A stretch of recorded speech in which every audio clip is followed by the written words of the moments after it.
ઉપરાષ્ટ્રપતિ જનદીપ ધનકડે આજે જણાવ્યું હતું કે પહેલગામ આતંકવાદી હુમલાથી ઊભા થયેલા પડકારનો સામનો કરવા રાષ્ટ્રે એકજૂથ રહેવાની જરૂર છે। ઉત્તર પ્રદેશના લખનૌમાં રાજ્યપાલ આનંદીબેન પટેલની જીવનકથા ચુનૌતિયા મુझे પસંદ हैનું વિમોચન કરતા ઉપરાષ્ટ્રપતિએ ભારતના વધતા વૈશ્વિક પ્રભાવની પ્રશંસા કરી હતી। આ પુસ્તકમાં આનંદીબેન પટેલની ગુજરાતના રાજકીય કાર્યકર્તાથી માંડીને मुख्यमंत्री અને ત્યારબાદ ઉત્તર પ્રદેશના રાજ્યપાલ તરીકેના સંઘર્ષની કહાની છે।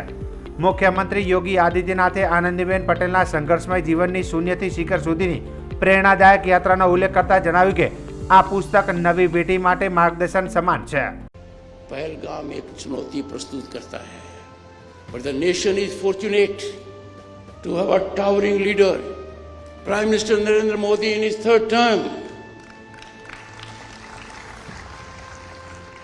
And that is our greatest assurance. But when we have a chunauti like Pahalgam, the nation has to rise as one person. It is an occasion for us to take a resolve. National interest is beyond compromise.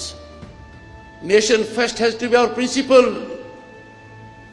हम भारतीय हैं, भारतीयता हमारी पहचान है, राष्ट्रवाद हमारा धर्म है और राष्ट्रीयता से हम ओतप्रोत हैं। इससे हम दूर नहीं अटक सकते और यही कारण है कि आज दुनिया भारत की ओर देख रही है।